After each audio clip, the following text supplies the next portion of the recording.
How are Hey. you? Oh, hey, how are you doing, Jimmy? I'm Welcome good. back. Thank you. It's good to be back. Ooh, Yeah, it's been I rough. miss you. We all miss you. Aw, thank you. I know. I've had like so many things in between here, like in between not having electricity and then my phone broke. Oh my gosh. Like I live up on the second story deck. Well, I don't my deck is on the second story of my house. And it like the deck has like wood slabs on the ground, and I had my phone in my pocket that morning, and it already had like a crack and a hole in it as it was, and I was bending down to feed the outside cats, and my phone had fallen out of my pocket, and it just had fallen like straight like this right through the little crack of the slab down to the ground underneath. Oh my goodness. Completely shattered my phone, not even useful, couldn't even use it. And then I had to wait a couple of days to even get a new phone. So yeah, but I have a new phone now. I'm so happy. I'm so stoked. I Brand new got phone. I Thank got a goodness. tiny little crack on my phone. It's not enough to annoy me yet, but I'm going to have to break down and get a new cell phone. I usually do it about twice a year. It's a little cheap Android thingy. So Oh wow. See, I just usually get a decent phone every couple of years. Like my one that I just broke was the Galaxy S10, and I got the new one, which is the S24. So that's how far like difference the last phone that I just had. I think I had it like 3 or 4 years. So no, if I can make it now the phone I have currently, I got just shortly after I came back from Rage Against the War Machine because I lost my phone on the train you lost your phone on the train? on the way back. Yeah, I was like, Oh "What? no. I mean, and I had a few pictures. I had a picture of Shane and Sherry and the various people speaking and all of that. So I lost all of it. Oh no. See, I got lucky. They were able to just transfer everything onto this new phone. It was so nice. And then it even reorganized it. I just put like the free theme that I already have on it, and my phone is like literally feels like the same fucking phone. It doesn't even feel any different. Yeah, if I get a tax refund, hopefully, that's probably when I'll get my new phone. They'll be like, I'll break down and buy a new phone. So, There you yeah, go. we got a couple of people here on the chat Yeah, we do. line.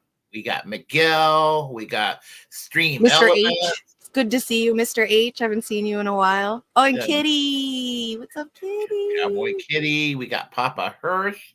Yep, So, Hirsch is always holding it down in my chat because he's a yeah. rock star like that. Butterfingers head ass. For real, I know. I swear, I've had my phone for like 3 or 4 years, and then I drop it twice in a month. I don't understand what's going on with me. I try to be careful with my phone because I'm a very clumsy person. Me Yeah, too. I'm all thumbs. I mean, literally, I am all thumbs. So I could imagine. yeah, I'm always getting myself in some kind of conniption or some kind of little episode or something. So Always. It's always yeah, something. Same, yeah, same. always. Hey, I was just thinking maybe we should get started. We, as maybe let everybody know what's going on here. I think Yeah. maybe we should start off with the first video. The Trump supporter that wants to get this, impeach Hunter Biden. That doesn't make any sense. What's up, Rick? The Hey, Rick, balloon how are is you? back. And What do you Ed mean by the Helms here. balloon is back? How's the pizza What does he going? mean? What? What does he mean by the balloon is back? Is this an inside joke that I missed? I don't know about any balloons. I know Warren had the Chinese balloon on his thing. Ed, what's up? Yes, I am alive. Sorry. Yeah, I was thinking. Yeah, I was thinking about Warren's balloon Chinese episode. balloon. Yep. Yeah. Okay. I don't have the balloon. I do have a little thing right here up at the top. It says try out experimental AI features. Maybe I can make a balloon go across the screen one day. Sorry, I'm getting ideas now. Oh, okay. Well, maybe we'll have a balloon going across the screen eventually. eventually. Ed says reports of another spy balloon over Colorado. Are you serious? I'm just was saying literally like 20 minutes ago how fucking gullible I am. So you got to tell me if you're joking or not. I don't know. It's believable, and they will want to. You'll hear people wanting to shoot down the balloon. I've gotten into some arguments with people about that a few months ago. Oh, I would have shut down that Chinese balloon as soon as it crossed American airspace. Yeah. Yeah. Ask her. I think he lives right there on the beach where they shot it down at. There's like, yeah, I think he was saying like a bunch of people were saying that they were going to shoot down the balloon out there. So Yeah, it's just like easier said than done. I mean, it's just kind of like an international incident could have been provoked, and I think that Chinese balloon, didn't have jack shit up there. When you have satellites in outer space, they were trolling us. Yeah, for sure. And the joke is on us, of course, and it's just serving on us. Yep. So, yeah. Yep. So, okay. You have to tell me though if there's a Chinese spy balloon over Colorado though, because now I'm gonna go looking for it if there is. Yeah, it'd be interesting if that's the case. Right, yeah. For sure. Yeah. All right, go for it. You want to get your first story going? Oh yeah. It's basically deep fat fried onion nuggets. Is basically the guys from there. They're commenting on this Hunter Biden, whether Hunter Biden should be impeached or not. This lady who's a Trump supporter. So okay. Oh, you want me to get this up then?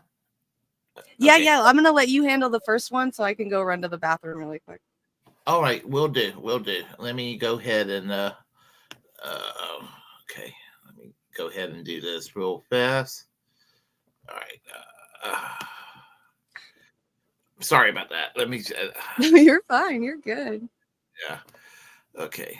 Give me a second here. Onion rings versus onion nuggets. Discuss. Sorry, while you're doing that, that's what Ed Heller said. I say no to onions, anything, but I do like chicken nuggets. Chicken nuggets are the best. Yeah, I like red onions. I like strong red onions. Oh, Hirsch, thank you for subscribing. Oh, I got a subscription on my Twitch. Thank you. He's been doing 4 months in a row. It's my longest subscription right there. He's first. Hey, yeah, congratulations. Let me get my playlist here. We'll get it ready, and we'll do it this way. All right. Get it, Miguel, up in my Twitch, Mr. H. Oh, I know what I'm doing wrong. So again, this is an example of me being all thumbs. All right. There you go. Yeah, use up those emotes in there. I love that one. I love that I can get away with some weed stuff. I can't hear any of the sounds though because I don't have my Twitch thing open, so don't use the sound bits in there. No problem. No problem. You have onions waiting on your stove as we speak. I'm sorry. I hate onions. I am so anti-onion. Any onions, they're gross. I don't like them. Even in onion rings, like if somebody orders onion rings and I have to eat them too, I will pull apart the onion ring, pull out the entire onion itself, and then just eat the baked part. Oh my God! You believe in the onion revolution? Oh, there's a comedian. There's a really funny comedian from England. She's hilarious. She does that show where like she talks about historical stuff, but like she says really weird stuff, but she's really serious about it. I can't think of her fucking name. She is hilarious. Oh my gosh, she's so funny. And she just did something about she said something about the onion revolution, asking a guy, and he said no, it's some kind of other revolution, and she's like, no, keep it on the point, I'm talking about the onion revolution. And it reminded me of that shit's hilarious. You don't like onions? I don't like onion rings. No. Exactly. Deep fried breading 2024. That's all I like. I'll take out the onions, just give me the breading. I'm cool with that. It's like eating French fries pretty much. Sort of. I know what I did wrong. I'm so sorry. I'm not being very. Oh No, gosh. you're good. I'm hanging out with the chat. You get to work, boy. Yeah, I'll get it ready momentarily. Okay. I know where I goofed up. What'd you do? I had it on the documents itself. I need to actually go on the email for the click for the link to click. Oh, you should have said I have the link right here if you want me to bring it up. Oh no, I can put it in the got private it. chat for you. Yeah, hold on. I got it. All I have to do is just open this document, and here we go. I'm gonna get it ready, set up. That's here. right. We're vibing. All right. We're vibing. Just chill, Willie. We're cool. We're vibing. We're talking about onion rings. Who's this broad? What up, Warren? I don't know who you are either. Get the fuck out of here, stranger. Extra Bullala. Is that what your name is? I don't know who you are. You must be an old white dude. Sounds like it. Oh, hold on. Oh, okay. Let me pause that for a second, and let me get the window open up here, and we're gonna show it to everybody. Big secret. Hey Warren, I liked your Jimmy been extra absent. Fuck out of here. I watched your video yesterday. Saw that you went and trolled a certain booby person again. Oh, no. I don't understand why you keep going over there and trolling that poor man. Just let him enjoy his beautiful, scrumptious nipples. My God. Sexiest nipples I've ever seen in a man in my life. Shall I get? He's even got like the shadow from the boob. So hot. Yeah. Nipplegate 2024. If he's watching, he's going to be mad. So bad. I'm sorry, Nays, if you're watching. I adore you, and I like your nipples. I think they're beautiful as a female. Yeah. So I'm just saying. Nays, if you're watching, I never ever thought about your nipples ever. So, all right. So, okay, I guess we'll get started. Okay, I'm gonna let you do this while I run to the bathroom. Oof, you look like kind of a snake. Okay, it goes into repeat. So, snake with those weird kind of a snake. Look at your face, kind of a snake. I can't believe a bitch that looks like this is calling anyone else a snake. It looks like a snake. I mean, this bitch looks like she's literally about to transform into a snake, bro. There's like that scene. She's like Conan. Halfway through the Conan the Barbarian Thulsa Doom transformation sequence right now. Taking her snake form, dude. Yeah, give your okay. I think he should be impeached. Mm-hmm. Yeah. Mm-hmm. Impeach him real quick. Impeach Hunter Biden. Good. Impeach him from what? You moron. What do you think of Hunter Biden? I think he's kind of a snake. Oof, you look like kind of a snake with those weird kind of a snake. Look at your face, kind of a snake. I can't believe a bitch that looks like this is calling anyone else a snake. It looks like a snake.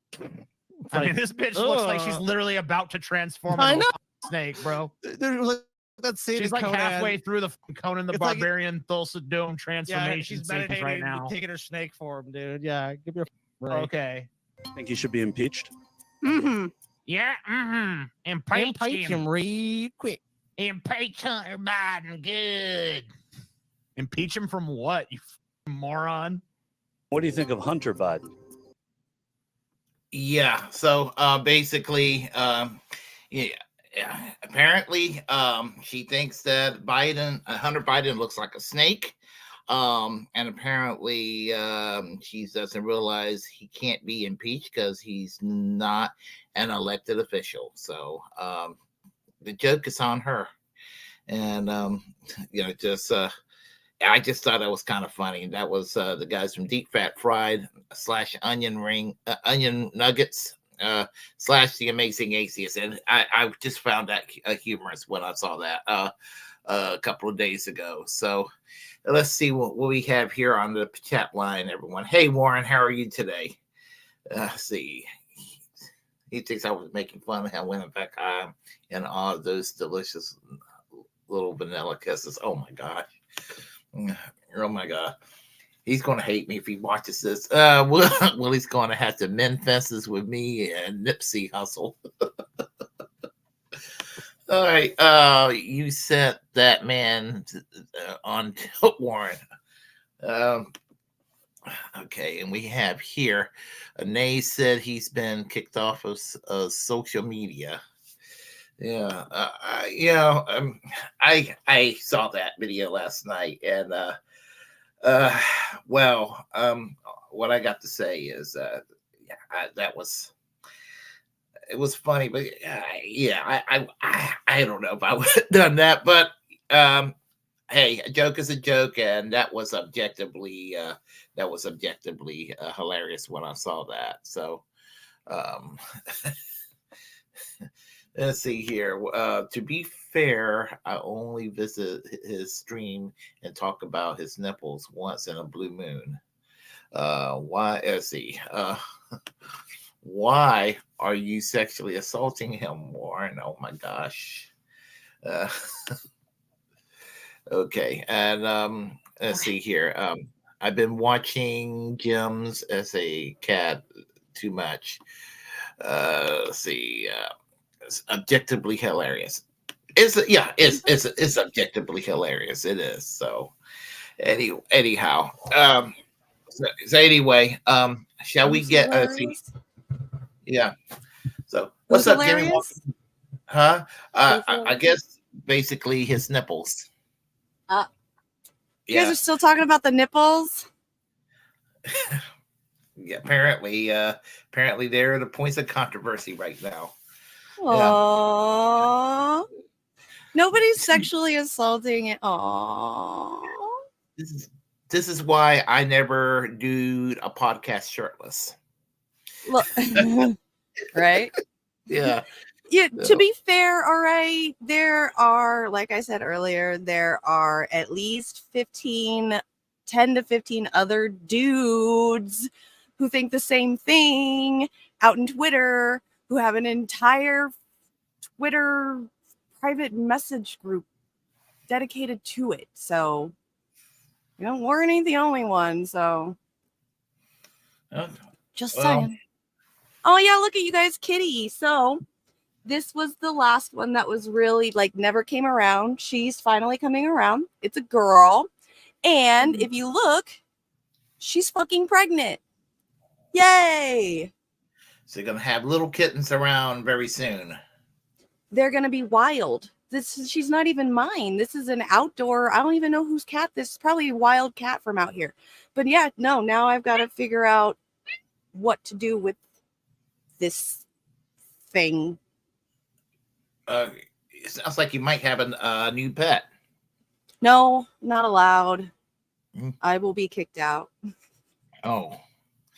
Well, I think I've told you I had one time that hung around and everything, and a little tuxedo black cat with a white paws and white mouth and little white, yeah,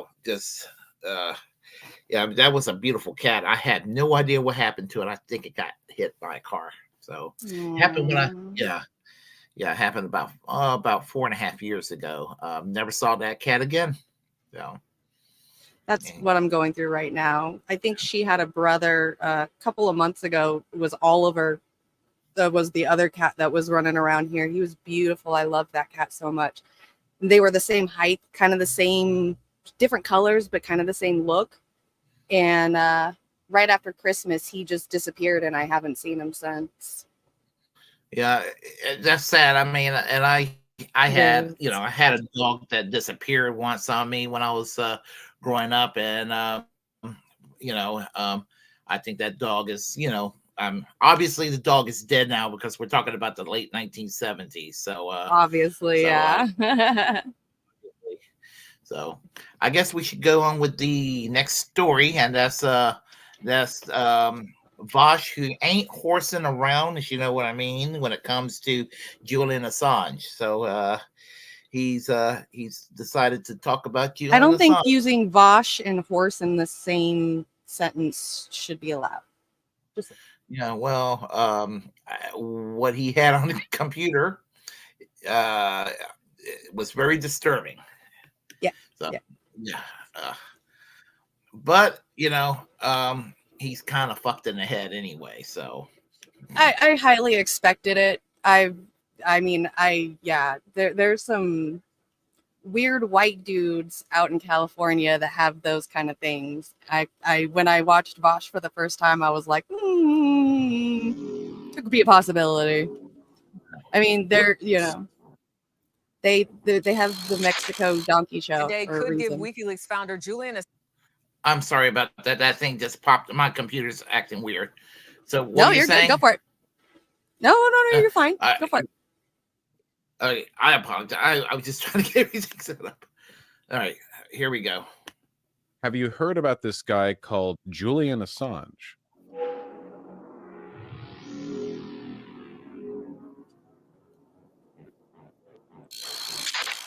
today could give WikiLeaks founder Julian Assange his final chance to avoid going on trial in the United States. Assange has been in a British prison since 2019. He is wanted by the U.S. for leaking secret military files more than a decade ago. MTS Taib is in London. MTS, good morning. So I've talked about this before, but just to make my position on this perfectly clear, I think that Julian Assange is a freak and a weirdo. And I think that people who defend Julian Assange online are almost always themselves freaks and weirdos. And that's the pot calling the kettle black. Mm-hmm. Absolutely. Yeah. And he had his nerve saying that. I think that he's also in a lot of ways like very much aligned with the interests of let's say political groups that we're not fond of here in this channel.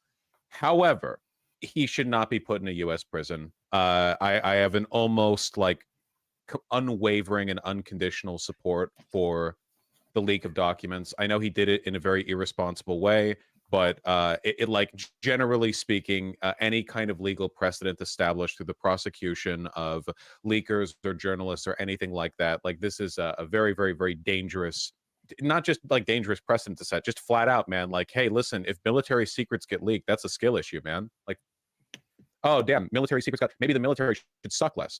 Huh? Like, I don't know, possibly. Like, don't. What I'm saying is, like, don't get mixed up in this, right? Like, Julian Assange himself may be a freak or a weirdo, but the American prosecutors who want him dead and buried, and this has like been a long time thing, right? Biden wants it, Trump wanted it, Obama wanted it. They want him dead. Because like he undermines state power. You know, this was actually like a big disillusioning moment for a lot of Trump supporters because a lot of people thought Trump was some kind of like, anti-military industrial complex maverick. And then when Trump was in power, he also wanted, Julian Assange to be dead and buried, right? So this is very much just like an American power thing. And as much as I don't like Assange, I don't like American power a hell of a lot more. My interests here, it's very, very much aligned that way. Good morning. Well, as you can see, a lively crowd of Julian Assange supporters have gathered here outside London's High Court, but he will not attend because his lawyers say he's simply too ill. Now, the defenders of the WikiLeaks founder say he's committed no crimes and should be protected by press freedoms. But according to prosecutors in the U.S., Assange seriously violated espionage laws and must face justice in an American court.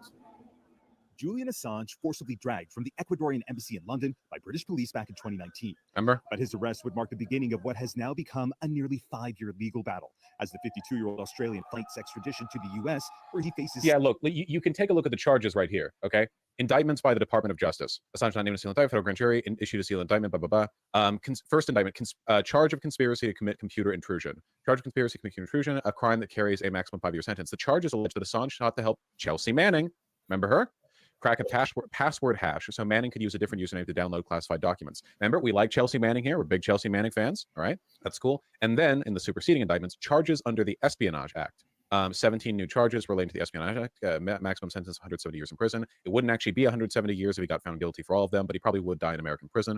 Conspiracy to obtain and disclose national defense information, based. Conspiracy to commit computer intrusions, based. Obtaining national defense information, based. Disclosure of national defense information, based. Yeah. And basically, like after his arrest, they've been trying to extradite him to the United States so they can put him in a hole in the ground here in the States. And he's been and they've been trying to fight off that because he doesn't want to be put in a hole in the ground, as I understand it. In late June 2020, a grand jury expanded the indictment. They say broadened the scope of alleged computer intrusions. Assange allegedly told a Hacking at Random conference that WikiLeaks obtained non-public documents from the Congressional Research Service by exploiting a small vulnerability in the U.S. Congress's document distribution system, telling them, "This is what any one of you would find if you were actually looking." The charging document also accused Assange of gaining unauthorized access to a government computer system of a NATO country in 2010, and in 2012 of conspiring with hackers, including members of LulzSec and Anonymous. The indictment also described Assange and WikiLeaks' alleged efforts to recruit system admins to be sources, and Assange and WikiLeaks' role in helping Snowden flee the U.S. and their use of Snowden as a recruitment tool. Again, like to be like Julian Assange's interests are not our interests, right? A lot of the stuff, like a lot of the patterns in the leaks that he's been involved in, the information that he's revealed, like his weird decision to back in 2016, basically he leaked a bunch of dirt on Hillary Clinton, but not on Trump. And when confronted about that, he was like, well, everyone knows Trump is bad, but it was pretty clearly just a partisan effort to favor Trump by selectively leaking stuff against Hillary Clinton. Like, I'm not against leaking, but selectively leaking kind of indicates a bias, which is less journalistic and more just you are using classified information to be another like political force. You're not really like pursuing truth here. So anyway, any words about that? Because I have a few myself.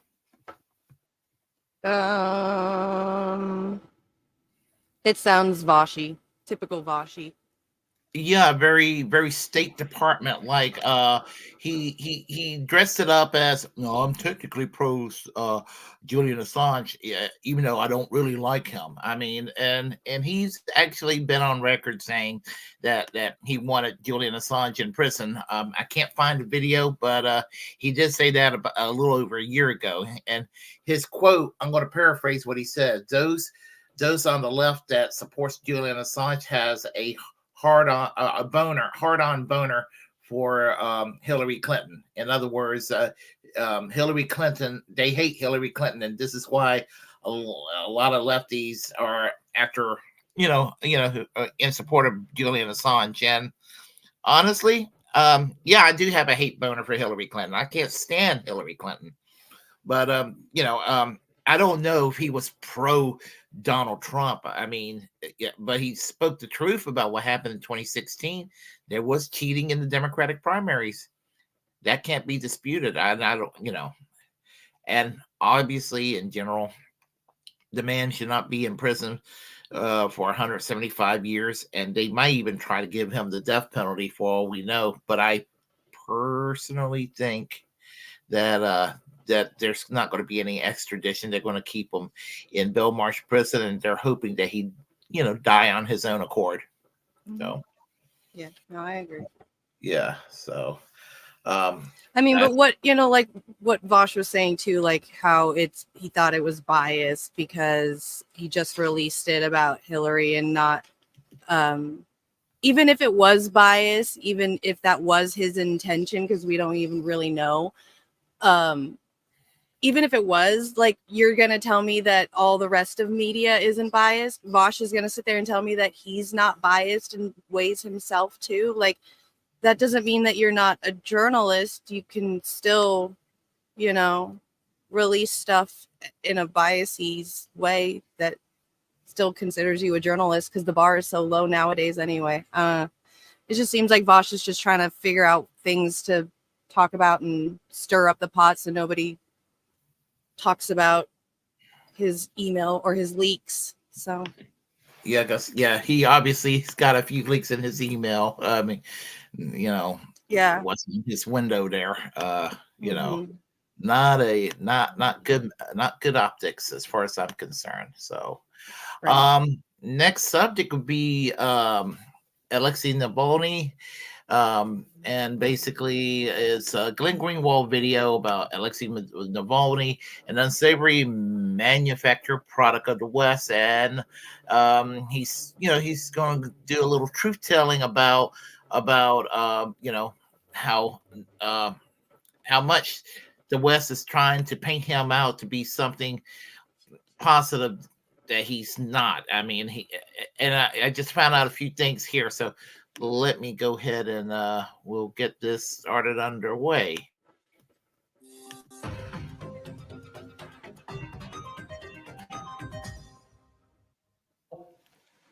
it'd be one thing if Alexei Navalny were some sort of gigantic figure in Russia. The only reason you know the name Alexei Navalny is because the West has turned him into this mythological figure. There was a documentary made about him. It won the Academy Award for Best Documentary in 2022. All of Hollywood stood and cheered for this documentary about the hero Navalny. In Russia, he's a minuscule figure. He's not some giant of the Russian political stage.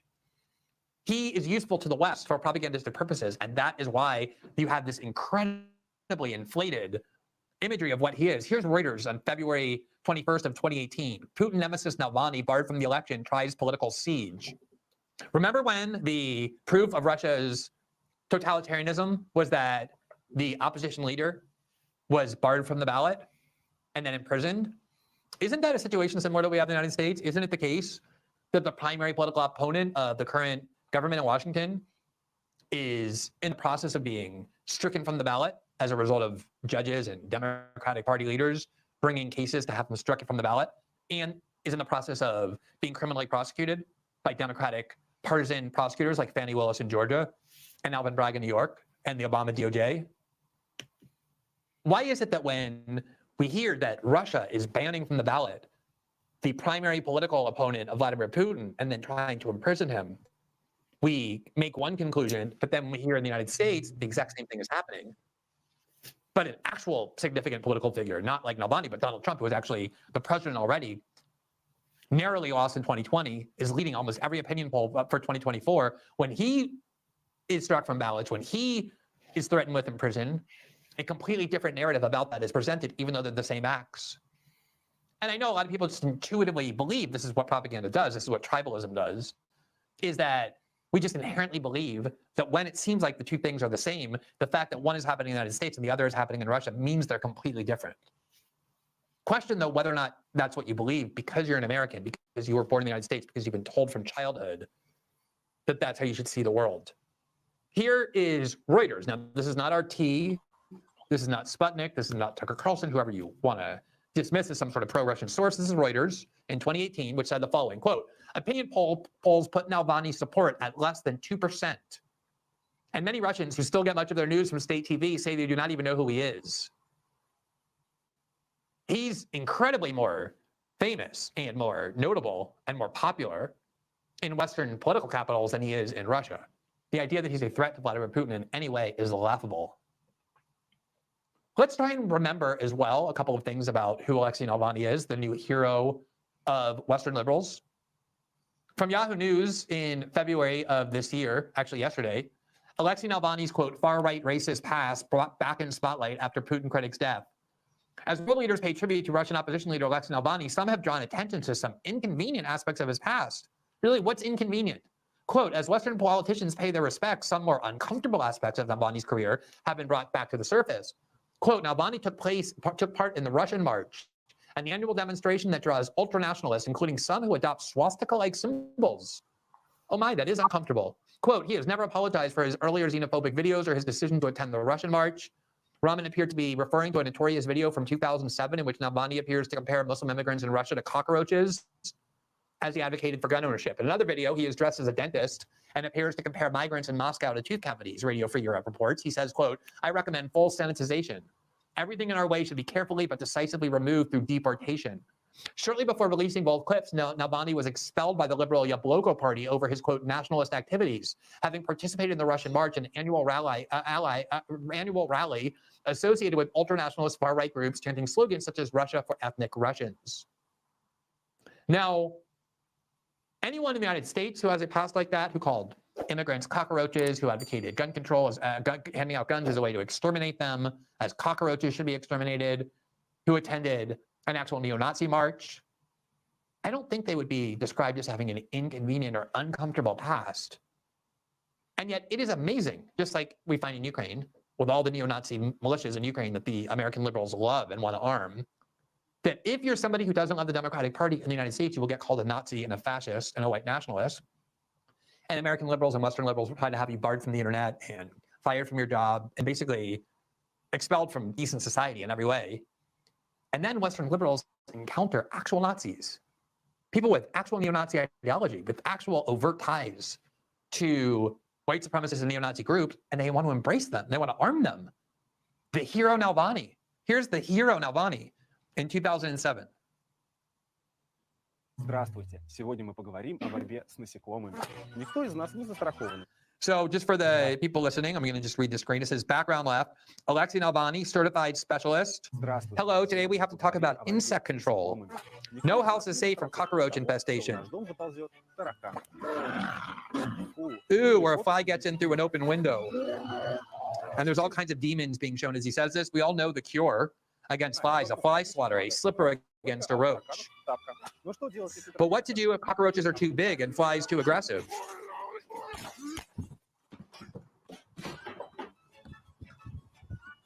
In such cases, I recommend a handgun, as he shows a handgun. Yes to allowing firearms. Now, anybody involved in an ad like that in the United States would be deemed a Nazi for the rest of his life. The Western media looks at this, and because of his propagandistic value, they turn him into some kind of like civil liberties leader. And of course, the same exact thing has been happening for the last 2 years in Ukraine. For the last decade in the Western press, every time the Azov Battalion has been referenced, it has been described as a neo-Nazi group, as a group with Nazi ideology. And to this day, you see Azov battalions and their leaders and their soldiers, and they have all kinds of neo-Nazi insignia on them. Here's how the New York Times tried to grapple with this in June of 2023. Quote, Nazi symbols on the Ukraine's front lines highlight a thorny issue of history. Do you love these words? Oh, uncomfortable, inconvenient, thorny when they're talking about actual neo-Nazis? Quote, the troops' use of patches bearing Nazi emblems risk fueling Russian propaganda and spreading imagery that the West has spent a half-century trying to eliminate. So far, the imagery has not eroded international support for the war. It has, however, left diplomats, Western journalists, and advocacy groups in a difficult position. Calling attention to the iconography risks playing into Russian propaganda. Saying nothing allows it to spread. Even Jewish groups and anti-hate organizations that have traditionally called out hateful symbols have stayed largely silent. Privately, some leaders have worried about being seen as embracing Russian propaganda talking points. Anyway, yeah, when I saw that little commercial that he was here, he was talking about the fly swatter and the shoe and all of that, and the obviously Middle Easterner coming in there. I was thinking, that could almost be a Marjorie Taylor Greene ad. So, yeah. So anyway, any thoughts on this? This is normal, typical American behavior. It's interesting how he used Ukraine as like the example of, us choosing and picking the sides of the bad guys and letting them do what they want to do, but then trying to interfere with the real, or what they consider the bad guys who are just other leaders. What they're doing in Russia with Putin and how they're propping up the Navalny guy and shit like that. It's just another tactic that they use. I mean, if the country doesn't, westernize themselves or do anything, ally themselves with America, then that's what we do with them. If they do, then we let them do what they want. I think a better example would be what's happening in Israel and Gaza and the West Bank right now. I mean, everybody sits there and asks. Even just this week, Piers Morgan was asking two guys, or that guy, I can't remember his name, that if Hamas should be in power, and it's it's their government, but then says Bibi Netanyahu can stay in power if the people vote for it. You're gonna say that, even though Hamas was legally elected because of the propping up of Bibi Netanyahu in their one-time voting elections that they actually had. So, it's just more typical American, strategies. I look at what we did with Libya and Gaddafi. So, it's just what we constantly do. So. Yeah, with regard to Libya, I mean, what was weird was in 2005, one of the few things George W. Bush did that was positive was remove Libya from the list of terrorist nations. So it was like they no longer had a problem with Libya, but then Obama came in and Secretary of State Hillary Clinton decided to, you know, to bring back that old policy toward Libya, and you know, bring down that government, and Mm-hmm. yeah, you know, and just it's And just now look at them. Yeah. yeah, yeah, Now look at and Libya. It's yeah, horrible. slavery has returned to Libya. So, what was his name? John Mearsheimer, I believe that's his name, the political scientist. I was watching Useful Idiots this morning, and with Katie Halper and Aaron Matei, and the name of I like to watch it again. It was a really good story about never trusting the United States, never trust anything that comes out of the United States. I mean, because you know, they will fucking lie, and people seem to keep falling for the same lies over and over again by our government. Well, if the government says it must be true, then oops, you know, oh my gosh, you know, how in the world could we have gotten duped? And then next crisis, they're believing the same State Department line again. Mm-hmm. Yeah. So anyhow, I guess we should go with the next story here, and that's I think somebody should make take that like little ad of Alexei Navalny and then throw like maybe take AI generator or something and have it be like Marjorie Taylor Greene doing the same thing, because I think that's like one of the few ways that actually hits Americans right in the face and makes them realize it is when they see it with their own people, their own side happening, like seeing it happening. And I think like with comedy or whatever, you know, that's like the way to do it, is kind of like that right in your face, like, you know, you're doing it too kind of thing. I think that would probably be the only way to, one of the only ways to get Americans to see. Okay, I just thought of something. Nobody knows who Turncoat Don is, because that sounds like something Turncoat Don would. That's what I was thinking. Yeah. So, yeah. Are you sure you're not Turncoat Don? Because that just sounded very Turncoat Donish there. No, but I mean, if he's looking for an employee, I'm just saying. Yeah. That's yeah. If I could string it together properly and make it sound funny, I would do it. But you know, yeah, that's a great idea for a video. Honestly, he is the Marjorie Taylor Greene of Russia, or was anyway. Right. Well, it was your idea, so. Yeah, but you know, yeah, I don't know. It's crazy. Okay, I guess we'll start with old Tim Dillon, who is my favorite comedian, by the way. Okay, and he talks about the Putin Carlson interview. Down the Tucker Carlson interview with Vladimir Putin. Yes, man, I swear to God, you can cut the ego with a fucking butter knife in that. Just to say really quick, that was a man that like the back and forth like manosphere shit that was going on in that. Oh my God, like I just kept trying not to gag throughout the whole thing. I'm like, can I just see a boobie or something feminine in this one time? Because this is like, it was just so the games that were played. Yeah. He played Tucker like a fiddle. Yeah. So, yeah. Because Putin called me, you know, and we don't talk as much as we used to, and it is fun when he calls. And he has, here's the thing about him, he has a very subtle sense of humor. And I appreciate that, because I'm more gregarious and Latin, and that's why it always worked as a friendship, because friendships need to kind of have those opposite components. And his clan is from St. Petersburg, and I know more people in Moscow, but we do have, certainly there's an overlap. And he called me and said, I'm gonna have Tucker on. And I said, go. I said, you know what? I said, do a whole thing. I said, give him a dissertation. And he goes, no. I go, do it. And he did it. That's for the people that think that I really know Putin. That there are people that watch your show that think like Russia pays me, because I've questioned our policy, our dedicated policy of nuclear war. The American defense establishment's dedicated policy of more nuclear war.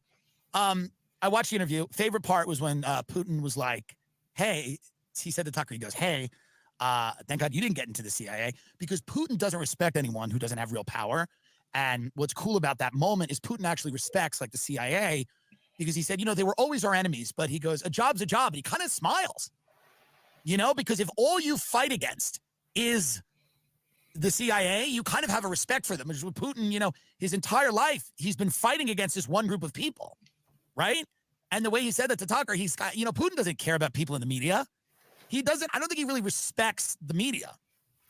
This is not, so when he said that, he's like, oh, thank God you didn't get into the CIA. He was basically like, I would have respected you if you were here to poison me, because that's the type of guy he is. And that's the thing. Here's why Putin is, even though he is murders people, here's what's interesting about Putin. He's not on TikTok.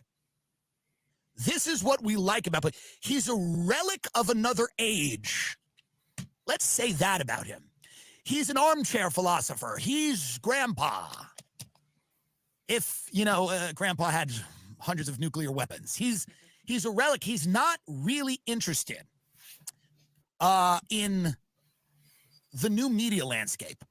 We can say that. That's not, he's not interested in that. What Putin orients himself from his position. He's the first answer was 30 minutes. He goes, this is why I believe what I believe.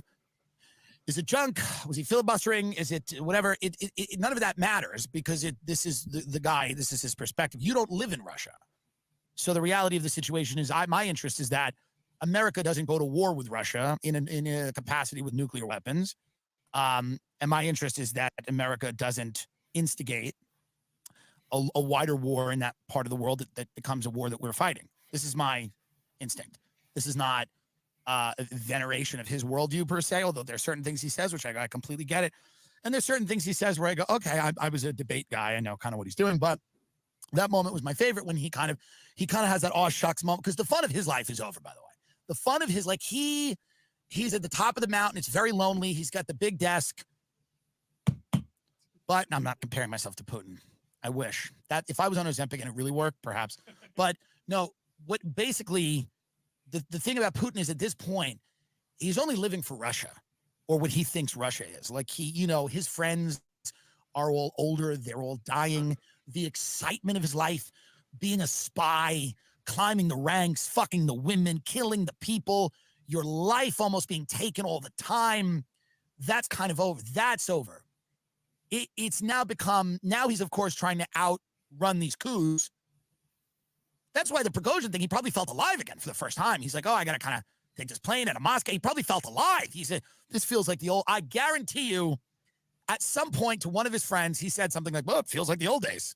Feels like the old days. Because he's had absolute power over there for a while. And he's gets boring. And that's why people are like, this interview is boring. That's what everyone's saying. It's boring. I don't like it. It's not fun. That was the critique of the interview. It's boring.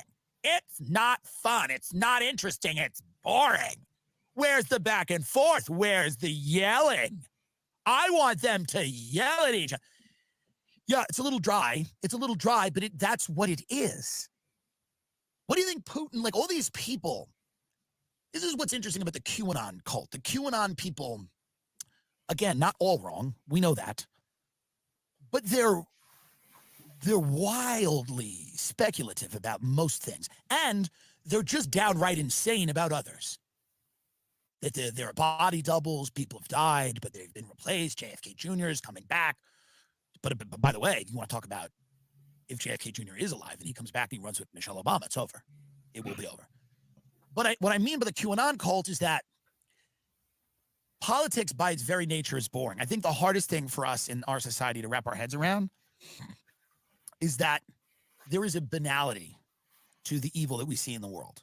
It is not nearly as exciting as we think it's ancient blood cults and shape-shifting lizards and all the things, but what it really is the cold marble floors of a bank in like Geneva. It's the high heels of a woman walking across the cold marble floors of a bank in Geneva. It's a very short phone call on a line that people assure each other isn't being tapped. It's a lunch where people are very vague about their intentions, but there's an underlying discomfort. There is a banality to it. That's where obviously the phrase, the banality of evil. It's what and we just aren't built like that. So much of American culture has been imagined by Hollywood. in spurts of 2 hours and hours on TV, or half hours even, storylines that have beginning, middle, and end, and they are filled with intrigue. And it's not to say that there isn't intrigue in the world. It's not to say that things aren't interesting, but that's really what it is. It's not these. It's this guy's talking about czars. He's talking about Vladimir being this guy being baptized, and this is like the greatest. One of the other great moments is Tucker's like, "Where are we now?" And Putin's like, "1500s." He's like, 15. You know, you will fall asleep. That is most of the things where people are being killed. If you were to get a full accounting of them, you would go to sleep. This is not an episode of a show you like. This is not White Lotus, where at the end of 8 episodes, we're like, who kills who? White Lotus, you know the body's there. It's in episode 1, so you know it's all heading somewhere in episode 8. But if I were to sit down, and not that I would do it, but if a scholar were to explain to you the Israel-Palestine conflict or Russia-Ukraine, you would be in bed. You'd be in bed. You're killing each other. Wait, what? Prince Philip? Vladimir being baptized, the Cossacks or whatever, it's boring. And then I think people just have this idea, and you could see there were certain moments in the Putin interview, because my interest isn't politics, it's always the human angle. There was just certain moments, and that was really one of them, where Putin's like, a job's a job. And the way he said that, you know, he was basically saying that was the fun of my life. That was the excitement of my life. The funnest part of when you're a comedian, a lot of times, is when you're running around open mics, not knowing what will happen. And you have all these people, and you're all on the same level, and you're all running around eating slices of pizza, and you're all broke, and you're all trying to figure out how to be a comedian. Not to say that you don't find fun throughout your career. You do.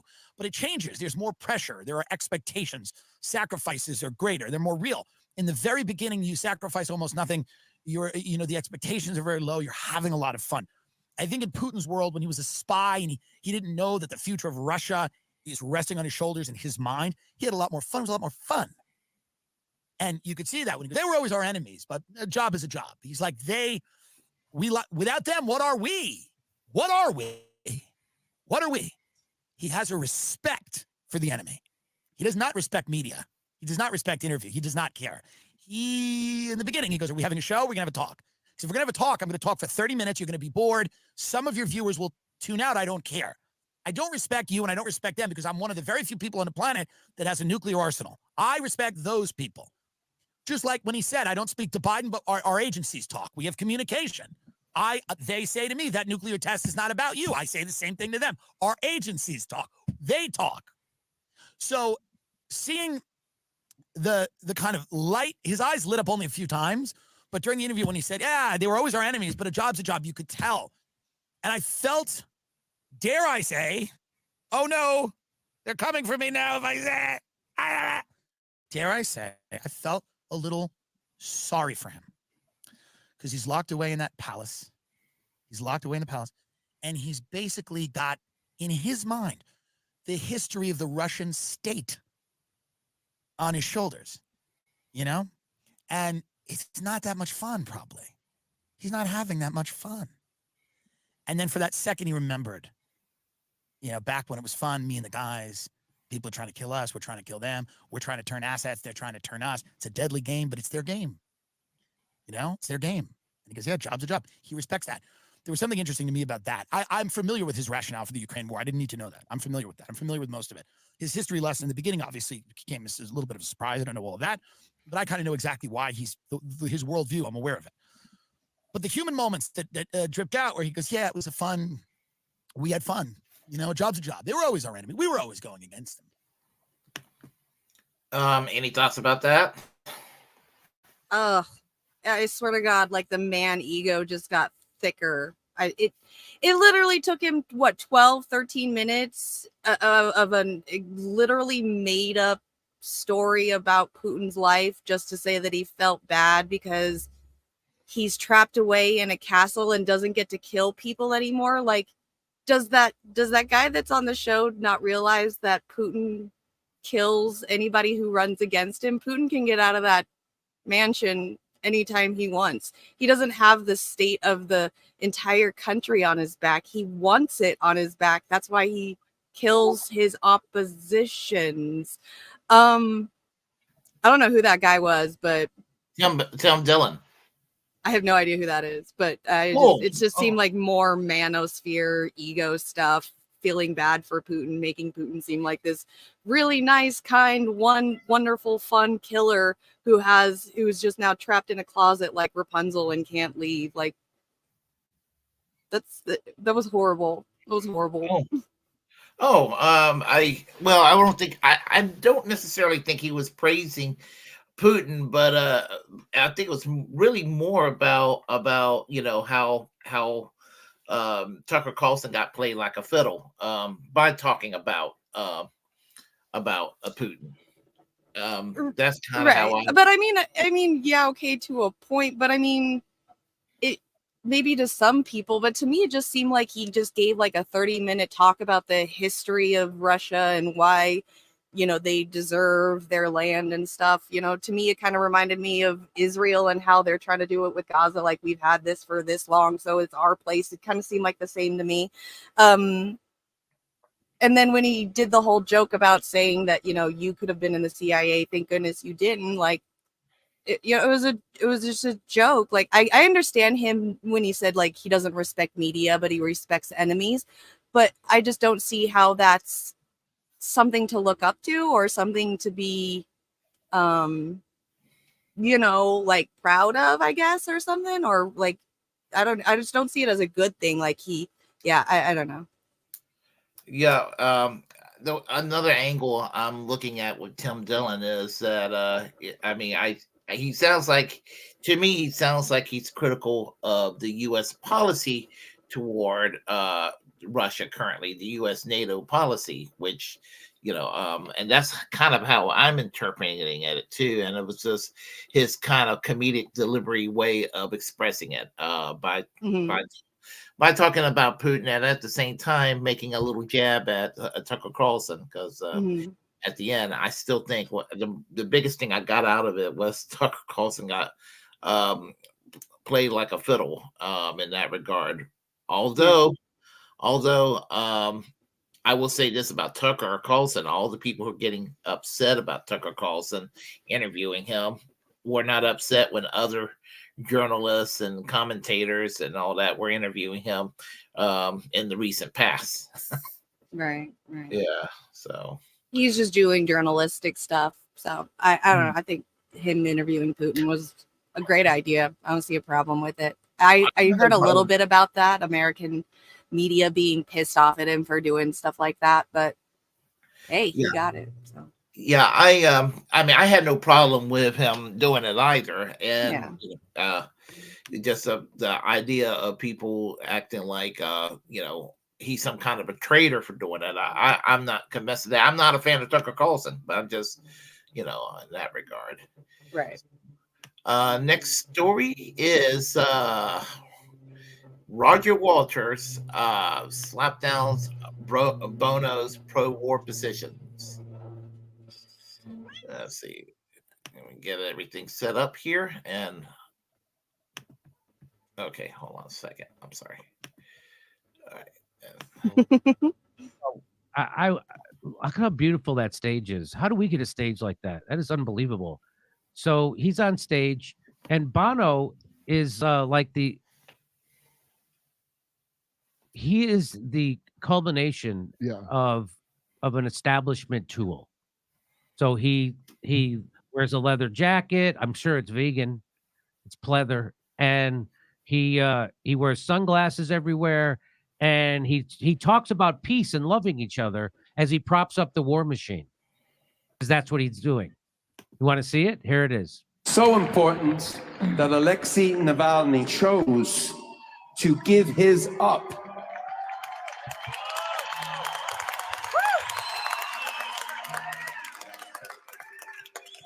Apparently, Putin would never, ever say his name. So Bono is doing pro-war propaganda right now. That's what that is. Just like Cornel West did when he praised Navalny. Navalny is an actual Nazi, is an actual white supremacist. He's reformed. He's an actual. It's complicated. And he's a CIA asset. Well, MI6, same difference, I guess. Both, no, CIA and MI6. Five Eyes in general. He's Western intelligence asset.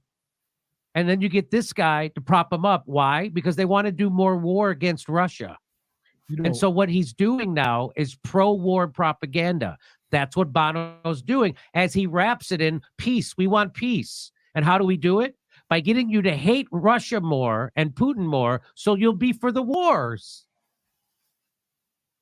I mean, That's what this is. I know people don't like Bono, but can I just say fuck the Edge too? I don't think he gets trashed enough. That guy with the beat. Oh, is that who that is? Yeah, the play the blues, Edge. Okay, here we go.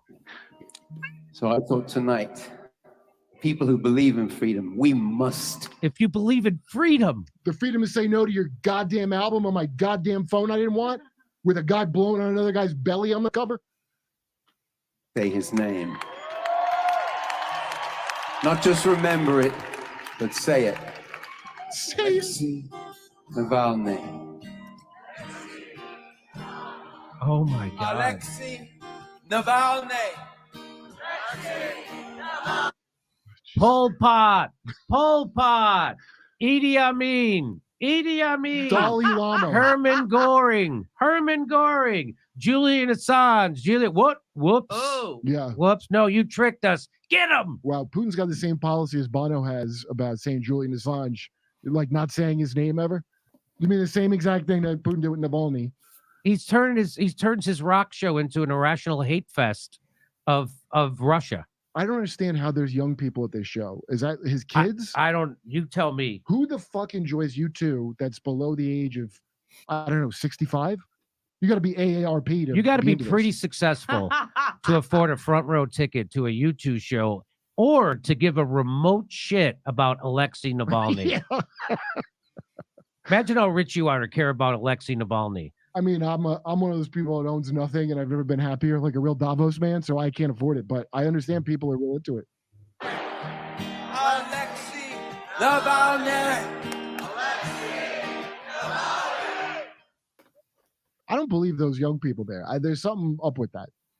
So I like this guy, MI6 agent shouting out the name of a deceased fascist CIA agent, Navalny, while supporting genocide and staying silent on the imprisoning and persecution of journalist Julian Assange for revealing war crimes. So he doesn't do a chant about Julian Assange. Isn't that interesting? No, Iraq was a good thing.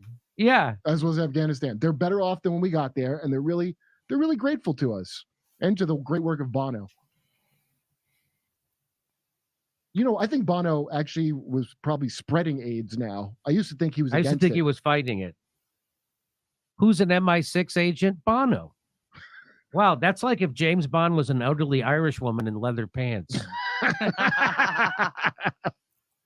So here he is. He's going to sing in favor of Israel's genocide in Gaza. You think I'm kidding? And he couches it as if he's there propping up the victims. He's there propping up the genociders. Wasn't he anti-apartheid South Africa? But he's good with this one? Yeah. Yeah. Of what's happened in Israel and Gaza. A song about non-violence seems somewhat ridiculous, even laughable, but our prayers have always been for peace and for non-violence. So, except when I prop up the war in Ukraine and I prop up the hatred of Russia to do more war, and now I'm going to sing a song that props up the genocide in Gaza. Watch this. but our hearts and our anger, you know what that's pointed to. So sing with us. And those beautiful kids at that music festival. He's going to sing about those beautiful kids at the music festival taking place right across the street from a concentration camp. Yeah. Well, I mean, it seems almost laughable to talk about peace right now, so I get it.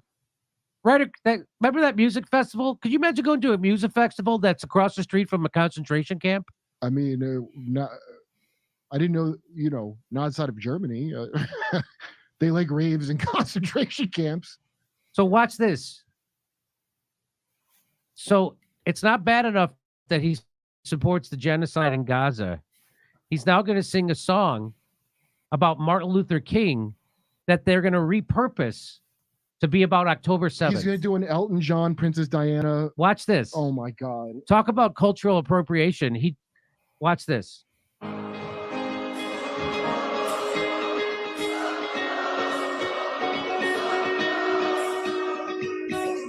Early morning, October 7th. Oh my God. As the sun is rising in the desert sky.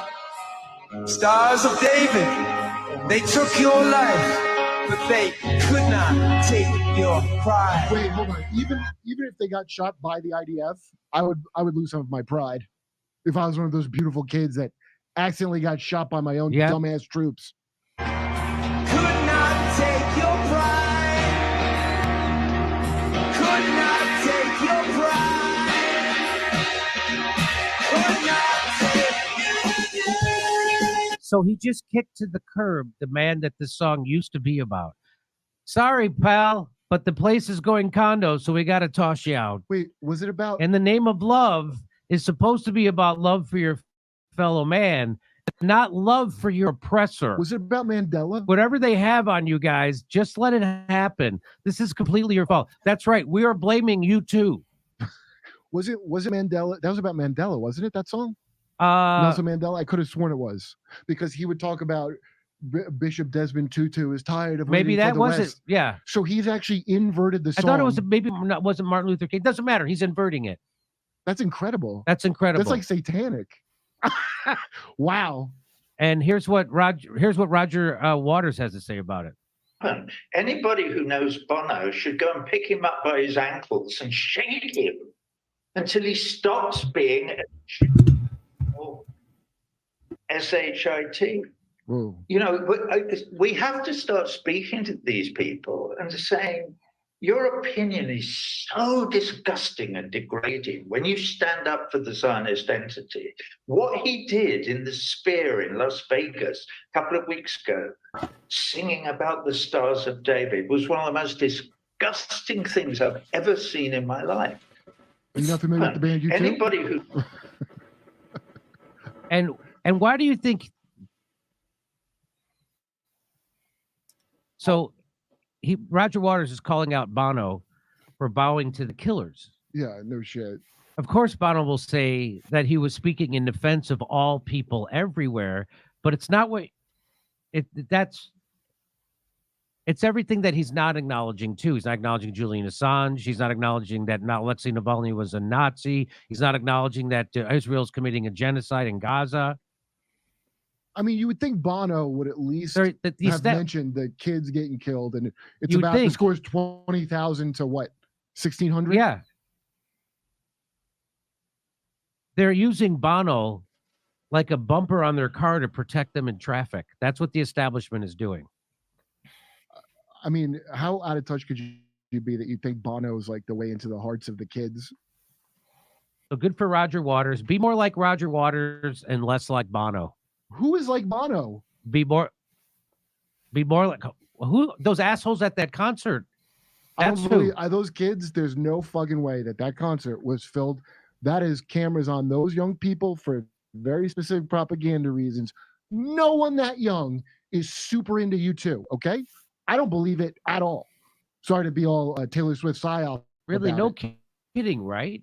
Who the fuck would be How that? old is Bono? Right? There's not. Look, it's only like old, like. Hey, Suri, how old is Bono? He's 63 years old. He's older than me. Okay, people my age don't ever bring up liking Bono.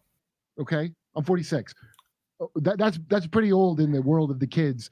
Those were like Zoomers in that front row. One of them's got to be his daughter or something. Or they're planted. Oh, they're planted. Like I'm sure there's some kind of like payoff where he does a little switcheroo. He also got knighted not that long ago. Yeah, of course. And, I mean, it's over. Yeah, he was all like Ireland, Bloody Sunday.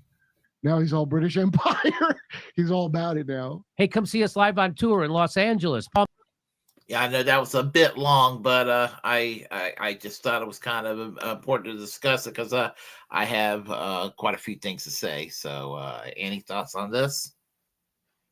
I think it's disgusting that Bono did it, but I mean, I'd have to agree with Jimmy and stuff. I don't think there's any kids or youth that's probably going to that concert without their parents, most likely. I mean, even me as in like a millennial, I've only met like 2 people in my entire life that listened to U2. And they were, when I was in my 20s, they were already in their 40s. So, I mean, now they're, 50s or 60s now. So, yeah, but Bono doing that, I think that's stupid. Yeah, it just reminds me of, a lot of celebrities that are doing that. So, Well, I tell you how old I am. I remember when U2 was starting out, and I was like one of the few people that was into it. And I was in the middle school. I was like in the, prior to high school. And I was like one of the few people that was into U2 back then. I can't stand them now, but I still like the earlier material. And it was the first concert I've ever attended. However, Bono's a jackass. I mean, he is, and that display he did at that concert, horrible, horrible. But this is not the first time. I mean, you know who Jesse Helms? You know who the late Jesse Helms was? mm-mm. He was a segregationist senator in North Carolina. He was a segregationist that won the U.S. Senate race, and he never ever, he's never, said I'm sorry or anything like that. He was like a racist to the day he died.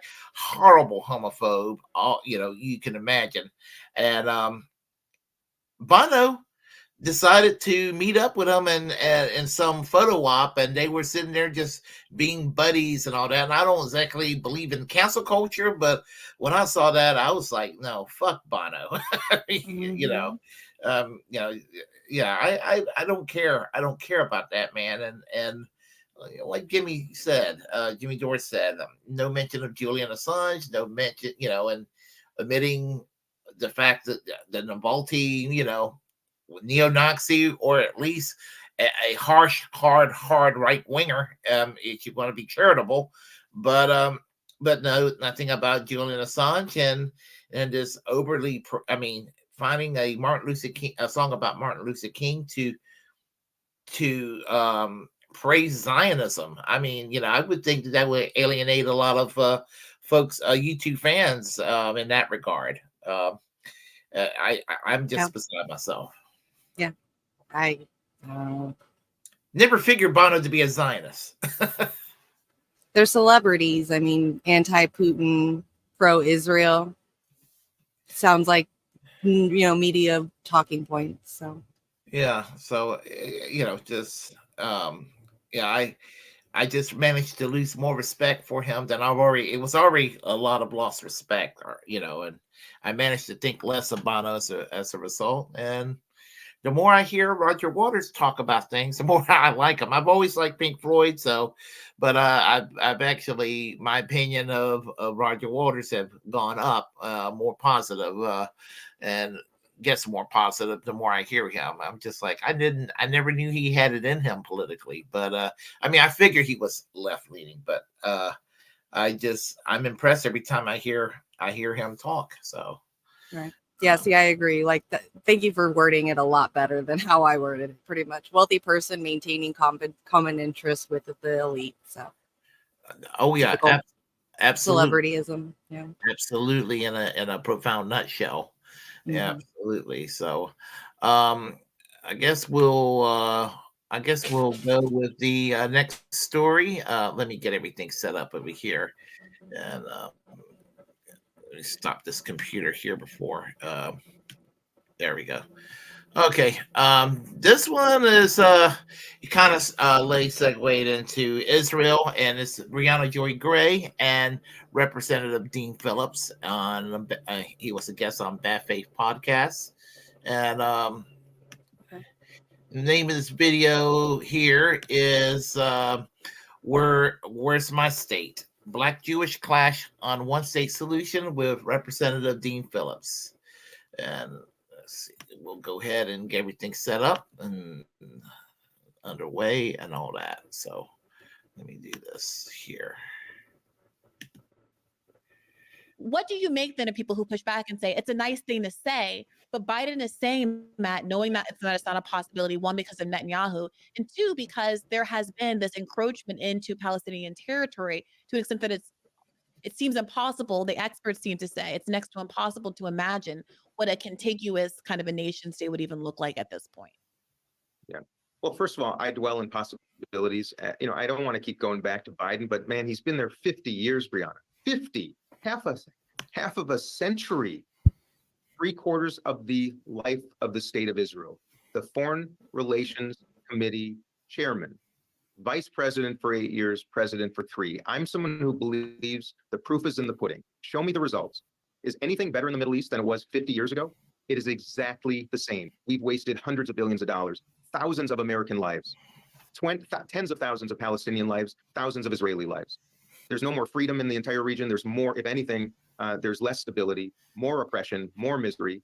You know what? The proof is in the pudding, and I'm disgusted by it. And I think Netanyahu has to go. I think he is bad for the state of Israel. The settlement policy, a big part of the problem. I do envision a Palestinian state with Jewish people living in it, just as there's a Jewish state with Muslim Palestinians living in it. I think that would be healthy to have a shared, if you will, responsibility.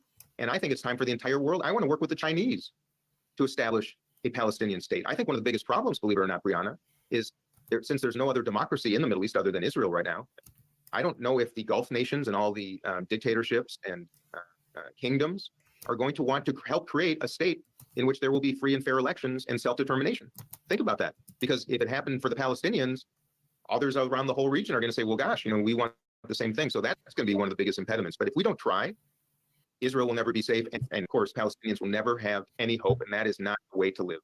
I don't want to go down that rabbit hole, but given the repeated long-term and stated commitment of these states to a Palestinian state, the fact that Saudi Arabia has stopped its normalization, its very profitable normalization with Israel, and the negotiations the United States has been doing in that regard because of its support, its people's support of Palestine, the fact that after having waged war on Yemen for all of these years, it is now weirdly standing on the same side because Palestine is such a uniting issue in the region. Obviously, so many Palestinian refugees live in these surrounding countries, not by choice, but because they were forced out by the creation of Israel in 1948. It is, if anything, the thing that seems to be uniting various religious groups and political disputes across the region like almost nothing else.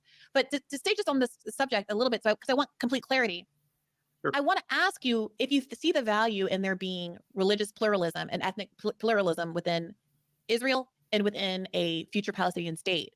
And living in the United States of America, which has the second largest Jewish population, and frankly, after the events of October 7th, demonstrably the safest Jewish population in the world, why does there need to be a two-state solution as opposed to a one-state solution that is genuinely democratic and that genuinely invests the same rights and privileges to both Arab, Christian, Muslim, and Jewish citizens? I think, well, first, let me also say one thing about the Arab nations, which have done very little to help the Palestinian cause other than talk. Very, very little. In fact, when I was last in Saudi Arabia, I had to make some calls for them to reestablish paying their commitments to the East Jerusalem Hospital over decades. The Palestinian cause, they would elevate when it was helpful to them, but then they'd forget about it. If there was really a will in the Arab world, the Middle East, to establish a Palestinian state, it could have been done decades ago and should have been.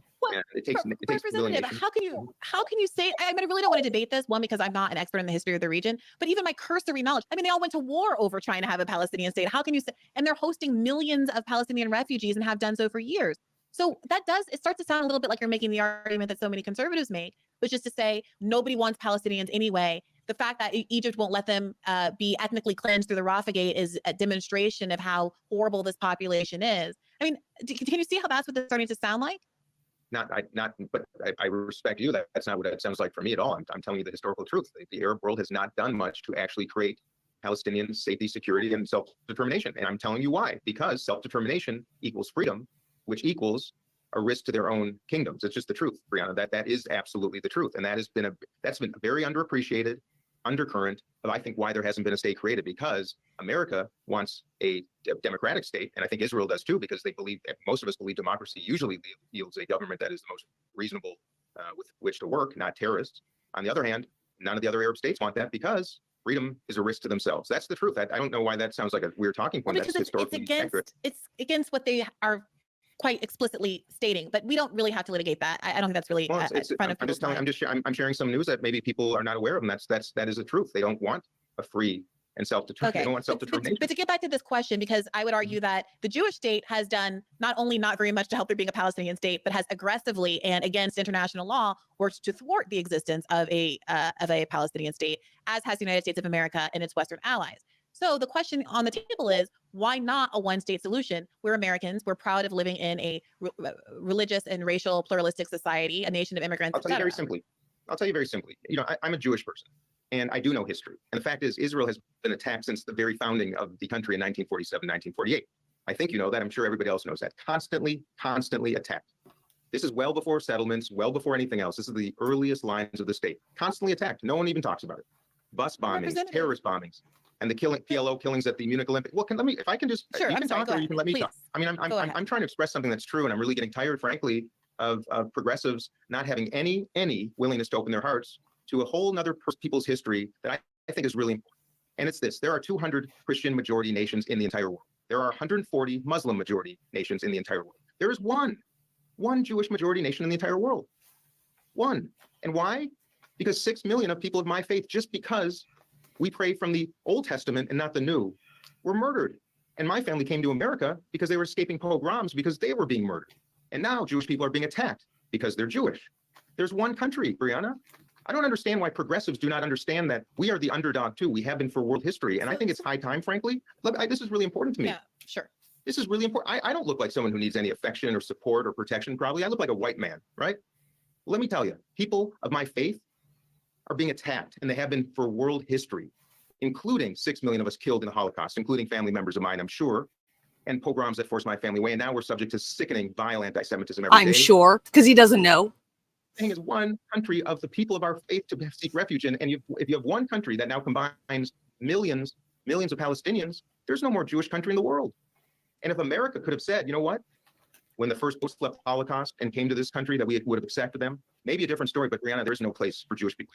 And I would just ask that you open your heart. Yeah. But let me just finish. Oh, okay. I'm sorry. I Let thought me you were ask finished. you to open Please. your heart to what it's like to not look like someone who maybe needs some help. But let me tell you, speaking for millions of Jewish people around the world right now, I think it's really offensive that progressives have totally forgotten history and what the misery of being Jewish has been for generations and generations and generations, for reasons that I do not really understand, but is real. So please, I don't can let help you that progressive understand. luck stop at my door. Well, okay. I'll help you understand. For one, Representative Phillips, strikes me as a little ironic that you're going to say to me in my face as a Black American who doesn't Thank you.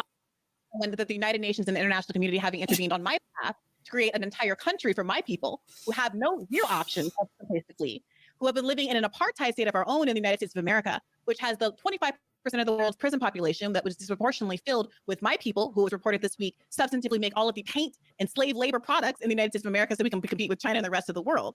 The idea that you're looking at me and saying that I don't have empathy and can't open my heart to the psychic idea.